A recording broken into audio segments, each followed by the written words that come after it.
आज हम बात करेंगे कि अधिगम और शिक्षण के अंतर्गत अधिगम वक्र के बारे में, जिसको लर्निंग कर्व भी कहा जाता है।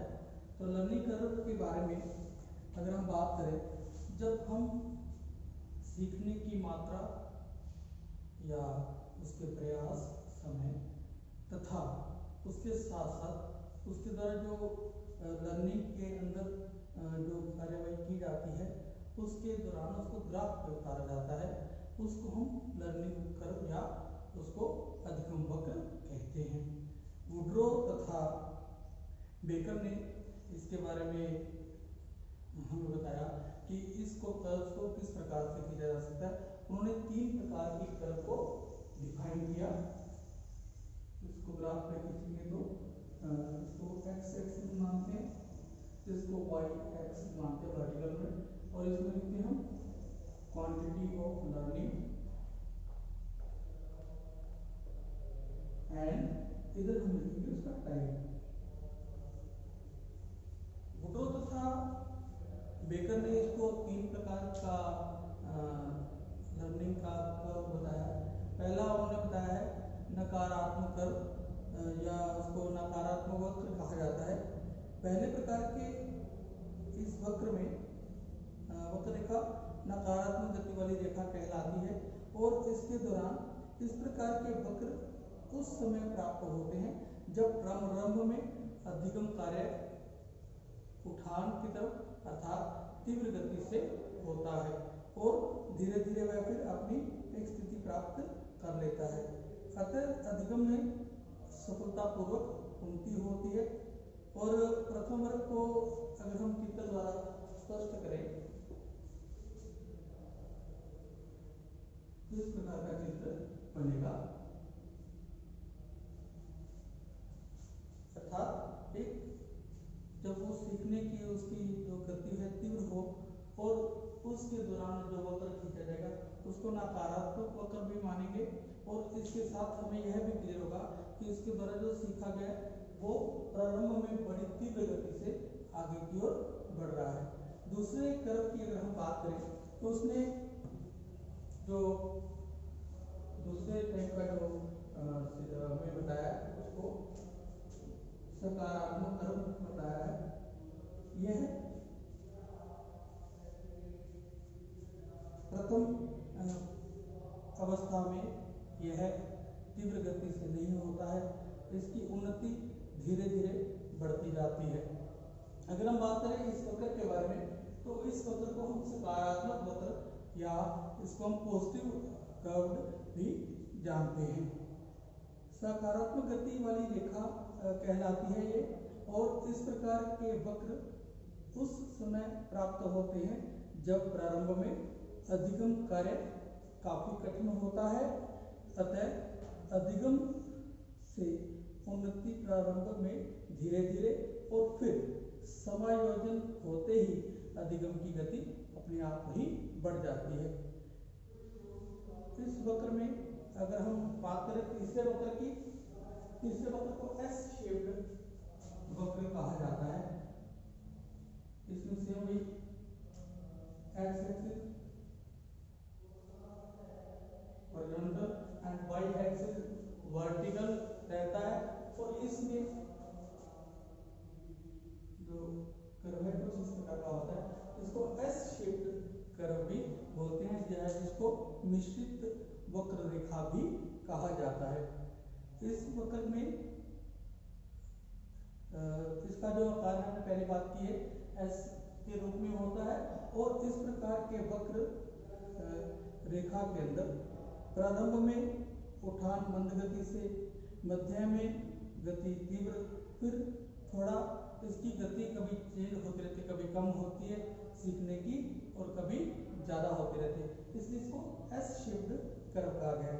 तो इन तीनों प्रकार के कर्व में अगर हम बात करें नकारात्मक कर्व में या इसको हम कहें कि नेगेटिव कर्व के अंदर, तो उन्नति तीव्र गति से प्रारंभ में ही होनी प्रारंभ हो जाती है। और सकारात्मक वक्र या पॉजिटिव कर्व की बात करें उसमें गति जो शुरू में प्रारंभ में बड़ी मंद गति से रहती है सीखने की और फिर धीरे धीरे बढ़ती जाती है। और उसके बाद हमने तीसरी बात की है जो एस वक्र एस शेप्ड वक्र की बात की, हमने मिश्रित वक्र की बात की है। इसके अंदर क्या होता है कि गति पहले कम फिर बीच में अधिक फिर कम, अर्थात इसमें सीखने की गति में परिवर्तन होते रहते हैं। इस प्रकार 3 प्रकार के जो कर्व है वो पाए जाते हैं, एक नकारात्मक, दूसरा सकारात्मक और तीसरा उसका मिश्रित वर्ग। अब इस वक्र की हम विशेषताओं को जानते हैं। सीखने के वक्र की विशेषताओं के बारे में अगर बात करें तो सबसे पहला आता है प्रारंभिक स्तर।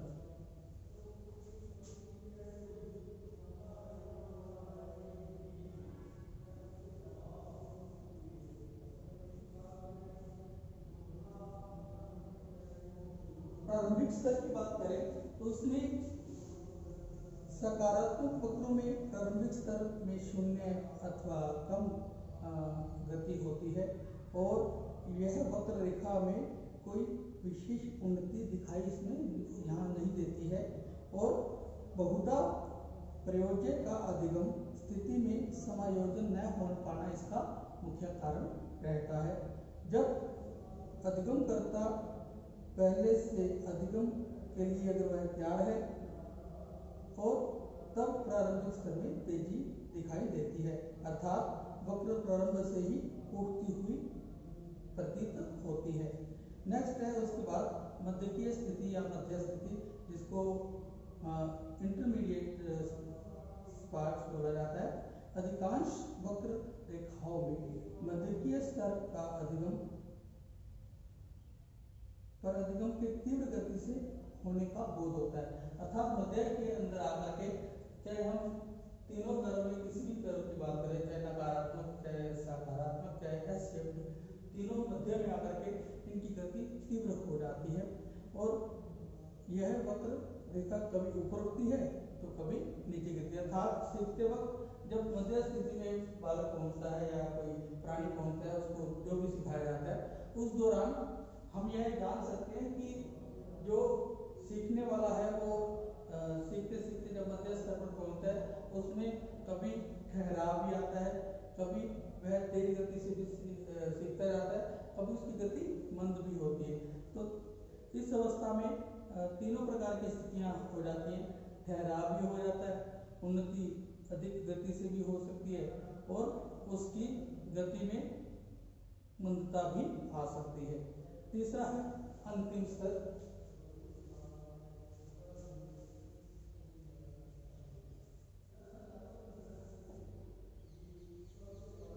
अंतिम स्तर में क्या होता है,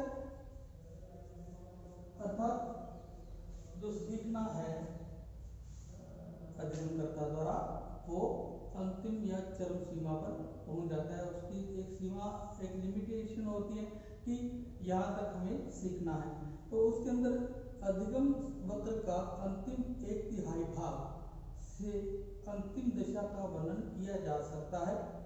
अंतिम दशा में वक्र रेखा उठती हुई भी दिखाई देती है और स्थिर होती हुई भी प्रतीत हो सकती है। इसमें दोनों स्थितियां फिर वापस हम बात करें कि कई बार इसको ऊपर उठता हुआ भी देखते हैं और कई बार स्थिरता भी प्राप्त इसको हो जाती है। तो इसके अंदर हम इसको अगर इस स्थिति को कहते हैं, इसको प्लेटो के नाम से जानते हैं या पठार के नाम से जानते हैं। और सीखने के पठार के अगर हम बात करें या सीखने की कर्व की बात करें तो इसके अंदर तीनों अवस्थाओं में क्रमबद्धता रहती है कि सीखने के लिए पहले या तो बहुत कम गति से सीखता है अधिगम करता, अगर वो पहले से उसकी तैयारी है, पूर्व तैयारी है, अर्थात उसने पहले कुछ सीखा हुआ है, उससे सिमिलर कुछ सीखता है तो उसकी गति अवश्य में तीव्र होगी। और अगर उसने वह पहले नहीं सीखा हुआ तो उसकी सीखने की गति में अंतर होगा, उसकी गति मंद होगी।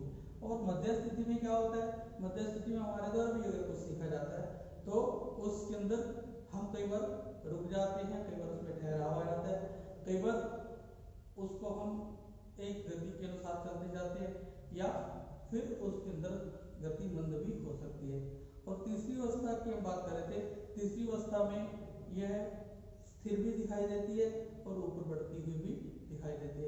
अर्थात अंतिम अवस्था तक पहुंचते पहुंचते यह वक्र अपनी एक निर्धारण स्थिति के अंदर पहुंच जाता है। और अगर हम इसके अधगम वक्र के चढ़ाव और उतार के कारण देखें तो कई अनेक कारण हो सकते हैं। बहुधा सीखने को प्रभावित करने वाले कारकों के कारण ही अधिगम वक्र में कभी चढ़ाव प्रतीत होता है, कभी उतार प्रतीत होता है। अर्थात इसके अंदर कुछ ना कुछ चेंजेस हमें मिलती रहती है। वक्र के चढ़ाव और उतार के प्रमुख कारण हैं, जैसे कई बार हम उत्तेजना भी मान सकते हैं। कई बार किसी कार्य को सीखते हुए हम बड़ी जल्दी उत्तेजित हो जाते हैं कि अब कार्य कर देंगे, तो उस समय प्रारंभिक अवस्था में कई बार ऐसा होता है कि हम किसी नए कार्य को देखते हैं तो बड़ी जल्दी से सीखने की कोशिश करते हैं, तो उसमें उत्तेजित हो जाते हैं, हमारी उत्तेजना दिखाई देती है, उस कार्य को कर सकते हैं। दूसरा उसके साथ फिर संतुलन, फिर हम धीरे धीरे क्या होते हैं संतुलित हो जाते हैं किसी कार्य को करने के लिए, सीखने के लिए उसके अंदर संतुलन प्रदान होता है हमें। फिर उसके बाद हमें थकान भी हो जाती है। जब थकान होती है तो उसके अंदर ठहराव आ जाता है। अर्थात सीखने के अंदर ये तीनों अवस्थाएं अपना कार्य करती हैं। अर्थात उत्तेजना, किसी कार्य को बड़ी जल्दी से सीखने की एक ललक, फिर दूसरा उसके बाद उसको संतुलित रूप में हम उसको करते हैं कि उसमें कुछ ना कुछ बराबर की ही मात्रा में करते हैं। फिर एक समय ऐसा भी आता है उसके लिए हमें थकान हो जाती है या फटीग जिसको कहा जाता है, उसके कारण भी इसमें अंतराल आ जाता है। अर्थात सीखने के लिए तीन अवस्थाओं की बात की हमने, और तीन अवस्थाओं में हमने इसके साथ साथ तीन वक्र जो बात की उसके अंदर नकारात्मक, सकारात्मक और मिश्रित वर्ग वक्र की बात की। तो इसके अंदर हमने बात की जो प्रारंभिक स्तर में तो बहुत तेजी गति से भी सीख सकता है और उसकी गति मंद भी हो सकती है, और मध्य तक पहुंचते पहुंचते उसमें एक फ्लो बन जाता है। इसलिए तो उसके द्वारा जो सीखा गया है कार्य उसके अंदर तेजी भी आती है, कहीं ठहराव भी आता है, और अंतिम अवस्था तक पहुंचते पहुंचते वह अपनी एक निश्चित गति को प्राप्त कर लेता है, और उसके बाद उसको वह उसका जो सीखना है वो पूरी तरह से सफल हो जाता है। नेक्स्ट हम बात करते हैं अब अधिगम कौशल के बारे में, जो हमारे सिलेबस में है अधिगम कौशल।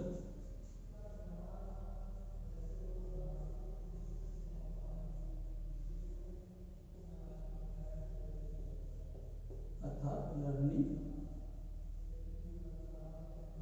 स्किल। लर्निंग स्किल से पहले हम बात करेंगे कि स्किल्स क्या होती हैं, इसकी हम बात करेंगे। कौशल या स्किल, कौशल क्या होती है इसके बारे में बात करेंगे, या किस प्रकार से लगता है कि ये एक स्किल है। एक स्किल डेवलप करने की बात हम करते हैं अक्सर, लेकिन वो स्किल होती क्या है वो हम उसके बारे में बात करते हैं। अर्थात वुडवर्थ ने एक कथन दिया था कि नवीन ज्ञान तथा नवीन प्रतिक्रियाओं को प्राप्त करने की एक यह प्रक्रिया है। अर्थात किसी भी नवीन ज्ञान को हम प्राप्त करते हैं या नवीन क्रिया को प्राप्त करते हैं, उसको प्राप्त करने की क्रिया है, प्रक्रिया है, और यह सीखने की प्रक्रिया भी है। तो इसके बारे में हम बात करते हैं। कौशल किस प्रकार पता लगता है, तो पहला है कौशल में ग्रहण की गई सूचनाओं एवं सिद्धांतों को विभिन्न परिस्थितियों के संदर्भ में उपयोग में लाया जाता है।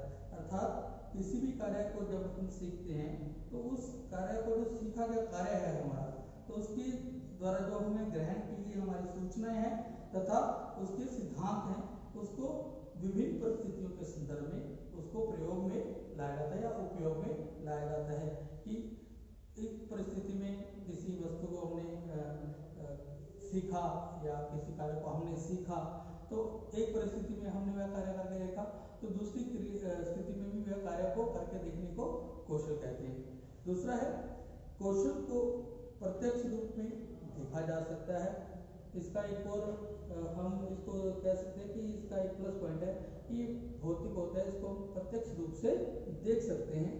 कौशल के व्यवहारिक प्रभाव स्वरूप रूप में दृष्टिगोचर होते हैं। तो उनके द्वारा जो सीखा गया है हमारे द्वारा, वो क्या रहता है कि उसके अंदर जो कौशल विकसित हो गया तो उसका एक मूर्त रूप हमारे सामने प्रस्तुत होता है, दृष्टिगोचर होता है, तो उसको हम देख सकते हैं, उसको हम एक व्यवहारिक रूप में उसको महसूस भी कर सकते हैं। साथ साथ कौशल किसी दूसरे व्यक्ति को स्थानांतरित नहीं किया जाता, अर्थात एक कुशलता किसी एक व्यक्ति में जब विकसित हो जाती है तो उसे ये नहीं कह सकते कि ये दूसरे में स्थानांतरित हो जाए। एक कौशल, मान लीजिए किसी ने फ्लूट बजाना सीखा, बांसुरी बजाना सीखा, तो दूसरा व्यक्ति वैसी की वैसे ही उसको प्ले नहीं कर सकेगा, उसमें कहीं ना कहीं अंतर आएगा। क्योंकि इस कौशल के अंदर हम ये मान सकते हैं कि अगर हम बात करें कि एक कौशल एक व्यक्ति में विकसित हो गया तो दूसरे व्यक्ति में जरूरी नहीं वह कौशल विकसित हो जाए, हो सकता है उसमें कुछ चेंजेस आए, जिसको हम व्यक्तिगत भिन्नताएं भी कहते हैं। अर्थात उसके सीखने के स्तर के ऊपर भी डिपेंड करता है कि एक शिक्षार्थी या एक विद्यार्थी किसी कार्य को तेजी से सीख जाता है और दूसरा उस कार्य को उस ढंग से, उस तेजी से नहीं सीख सकता।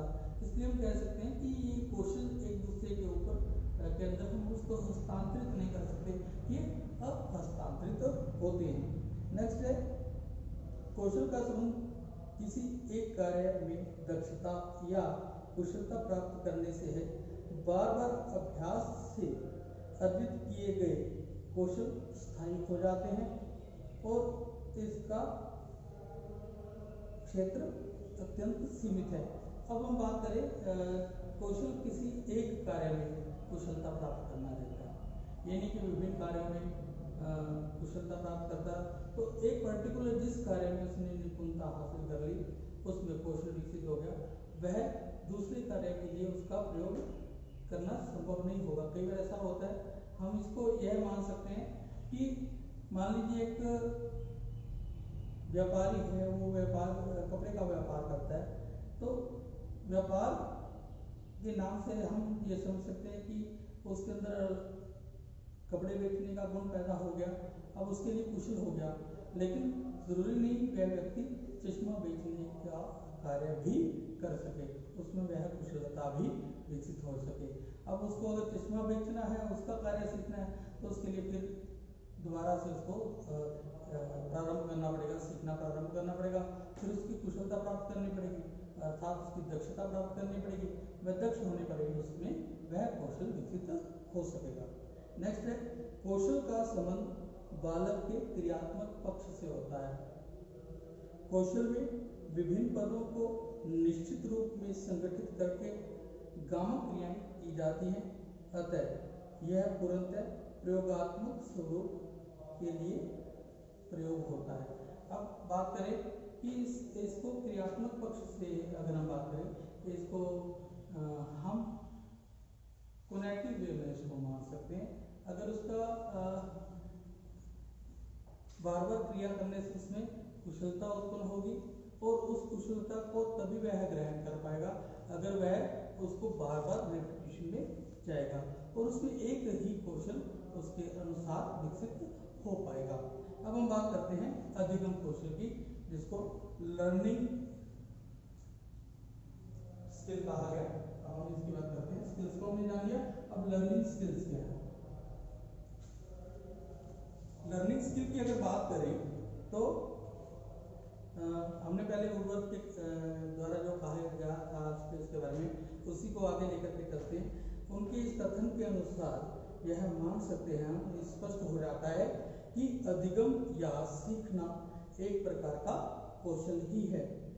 कुछ लोग किसी बात को जल्दी सीख जाते हैं और कुछ लोग देर से सीखते हैं। सीखने का विषय शीघ्र ही अधिगमित कर लेते हैं और यही कुशलता कहलाती है। सीखने के कौशलों में नवीन ज्ञान, नवीन क्रिया तथा उसकी आदत, अनुभवों का उपयोग, उसके साथ साथ उसका ज्ञान, स्थानांतरण, स्मृति इत्यादि तथा अनुकूलन, ये सभी अधिगम कौशल कहलाते हैं। इनको सीखना ही पड़ता है। अर्थात अगर हम बात करें उसके सीखने के लिए नवीन ज्ञान को सीखना ही पड़ता है। हमें कहीं भी कुछ नवीन ज्ञान प्राप्त हो, कोई नई दिशा हमें प्राप्त हो, तो हमें एक उत्सुकता भी रहती है कि उसको प्राप्त करें। उसके साथ साथ नवीन क्रिया, किसी क्रिया को करते हैं, किसी नई क्रिया को करते हुए देखते हैं तो हमारा भी मन करता है कि दूसरी क्रिया को हमारे द्वारा भी करके देखा जाए। और उसके साथ आदत, एक आदत भी विकसित हो जाती है। जैसे मान लीजिए किसी को अच्छा कार्य करते हुए देखते हैं किसी को, तो उससे हम एक प्रेरणा प्राप्त करते हैं, तो वो आदत को हम अपने आप में भी विकसित करने की कोशिश करते हैं। उसके साथ साथ अनुभवों का उपयोग, अर्थात उस जो आदत विकसित हो गई उसके द्वारा जो हमें अनुभव प्राप्त होते हैं उनका भी हम उपयोग करते हैं। उसके साथ साथ ज्ञान, अर्थात हम ज्ञान प्राप्त करने के लिए भी कोशिश करते रहते हैं निरंतर कि कुछ ना कुछ नया सीखने को मिलता रहे। उसके साथ साथ हमारी स्मृति, अर्थात हमारी याददाश्त, हमारे द्वारा जो सीखा गया है वो कितना हमें याद रहता है, इस बात पे भी डिपेंड करता है कि हमारे द्वारा जो सीखना है उसके अंदर कितनी कुशलता है। या स्मृति के ऊपर भी उसका दारोमदार रहता है कि हमारी याददाश्त कितनी तेज है, उसको हम याद रख सकते हैं या विस्मृत कर देते हैं। अधिगम कौशलों को सीखना बहुत कुछ सीखने वाले की मनोवृत्ति पर भी निर्भर करता है। कि मनोवृत्ति के विषय में सीवी वुड ने एक कथन कहा है, उसकी हम बात करते हैं। मनोवृत्ति किसी परिस्थिति, व्यक्ति, वस्तु के प्रति किसी विशेष शैली में प्रतिक्रिया व्यक्त करना है। अर्थात मनोवृत्ति क्या है? किसी परिस्थिति या व्यक्ति या वस्तु के प्रति किसी विशेष शैली में उसके अंदर प्रतिक्रिया उसके अंदर व्यक्त करना है किसी भी कार्य को करते हुए। उदाहरण, अगर हम उदाहरण लें इसका, तो उसमें उदाहरण भी दिया है, प्रेम या घृणा या भय या किसी भी सीमा तक प्रतिरोध व्यक्त करना है। तो सीवी वुड ने इसके बारे में कहा कि हमारे द्वारा इसका उदाहरण भी दिया कि प्रेम या घृणा या भय किसी भी सीमा तक प्रतिरोध व्यक्त करना है। इसको हम अधिगम कौशल कहते हैं। व्यक्ति जो भी कुछ सीखता है उसके द्वारा जो भी सीखा जाता है वह एक प्रकार से केवल अनुभव प्राप्त करता है और उसमें अपनी दक्षता प्राप्त करता है। जैसा कि मॉर्गन और मिलीलैंड ने इसके बारे में कहा है कि सीखना क्या है? अनुभव के परिणाम स्वरूप प्राणी के व्यवहार में परिवर्तन है। अर्थात उसके द्वारा जो अनुभव प्राप्त होता है और उसके अंदर जो उसके व्यवहार में परिवर्तन होता है वह उसका अधिगम कौशल कहलाता है। और जो प्राणी द्वारा कुछ समय के लिए धारण किया जाता है, कुछ समय के लिए धारण किया जाता है, अर्थात उसको कुछ समय के लिए उसको प्राप्त किया जाता है कि यह कौशल उसमें विकसित हो गया। अब उसको दोबारा अगर उसके स्मृति में रहता है तो उस कौशल का दोबारा भी किसी और परिस्थिति में उसका प्रयोग कर सकता है। इसके साथ साथ इस दृष्टि से सीखने के कौशल की बात करें तो जो कौशल है उसकी बात करेंगे। अधिगम कौशलों में सर्वप्रथम प्रमुख होता है मनोवृत्ति का निर्माण करना। अधिगम कौशल अगर किसी में सीखने का कौशल विकसित करते हैं, कोई भी कौशल विकसित करते हैं, तो उसके अंदर क्या है, उसकी मनोवृत्ति वैसी बनानी पड़ती है, उसकी मनोवृत्ति का निर्माण करना पड़ता है कि उसके मन की जो वृत्तियां हैं वह उसके प्रति स्थान प्राप्त करें। उसके लिए उसको प्रेरित भी करते हैं, अब प्रेरणा भी देते हैं। अब प्रेरणा और उसके साथ साथ उसमें जिज्ञासा भी पैदा करते हैं। अगर उसमें जिज्ञासा व अब प्रेरणा रहेगी तो उस कार्य को वह सीखने की कोशिश करता रहेगा।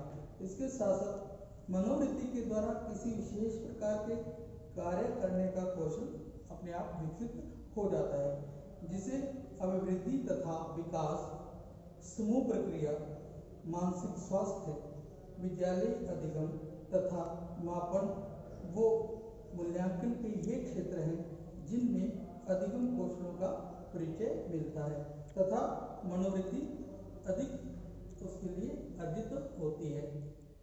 इसके साथ साथ शिक्षण व्यक्ति विचार तथा परिस्थिति के प्रति हमारी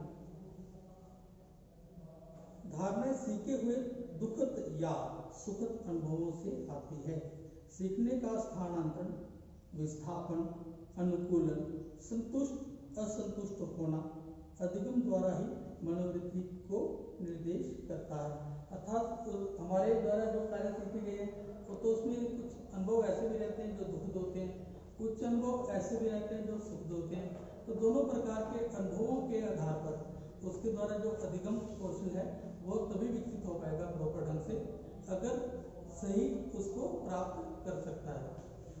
नहीं तो उसके द्वारा जो प्राप्त किया गया है तभी वह सही ढंग से समझ सकते हैं अगर जो अधिगम उसके लिए सुखद होगा।